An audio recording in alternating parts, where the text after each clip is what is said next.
Umar radiallahu anhu says, when Abu Bakr became Khalifa, this is extremely beautiful by the way. I want you to actually put yourself in Medina right now. You live there, Abu Bakr is the Khalifa. He leads the Salah, he leads the prayer. He said every day after Fajr, Abu Bakr radiallahu anhu would go in an opposite direction of his house and he would go deep into the desert. I was very curious, right? What does he do out there? So Umar radiallahu anhu said, I'd watch him every single day. He'd go to Salat al-Fajr and then Abu Bakr does not return home. He just walks far away into the desert. So he said, every day I'd wonder, ila ayna yakhruj? Where does he go? Where does he go? Where does he go? He said, one day I said to myself, la atba'ani. That's it. I'm going to go follow him and find out what he's doing.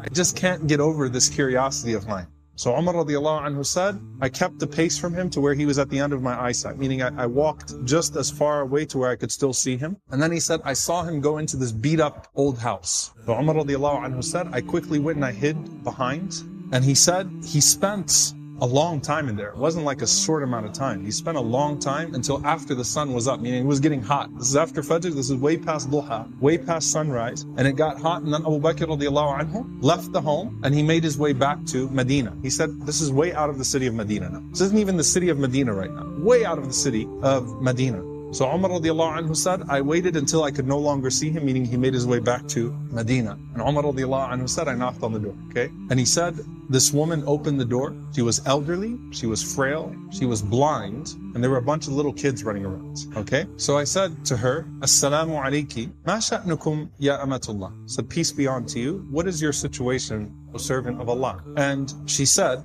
that I am a blind woman, and I have no one to take care of me, and I also have these orphans with me. You know, and the implication, Allahu A'lam, her kids died, left behind, these are her grandchildren, or these were orphans. Somehow, it's her, and it's some orphan children. And she says, I have no one to take care of me, and these orphans.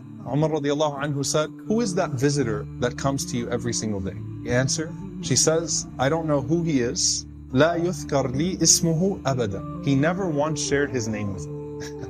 He never bothered to tell me his name. Umar radiallahu anhu said, well, what does he do? قالت جزاه الله خير. She said, may Allah reward him. Every morning he comes. Listen, by the way, she details. She says, he cleans my home. He washes our clothes. He grinds our wheat. He bakes our bread. He cooks our breakfast. And then he leaves. Subhanallah. Think about that. If this was the only narration we had about Abu Bakr, it's incredible.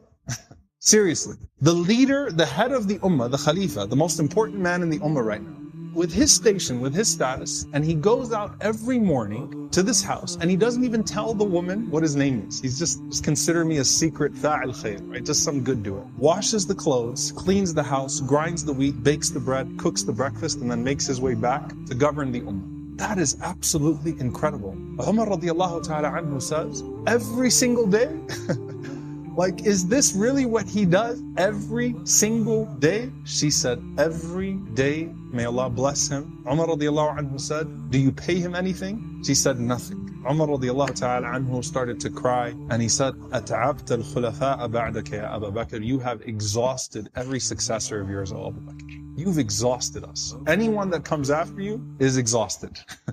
Because this is a standard that is impossible for us to meet. A gem here, by the way, very important. Can you imagine how many deeds of Abu Bakr that history has never recorded?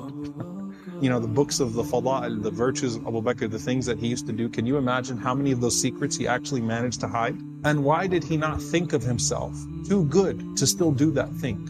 And by the way, a lesson for all of us. If you're someone who does some khair that everyone knows about, you better have some khair that only Allah knows about, right? You better have some khair that only Allah subhanahu wa ta'ala knows about. And let it be an involved khair too, okay? An involved form of good. Not just a secret charity, but this is something that has a spiritual reminder and effect on him too, right? Going and visiting this elderly woman and her orphans every single day and doing those things.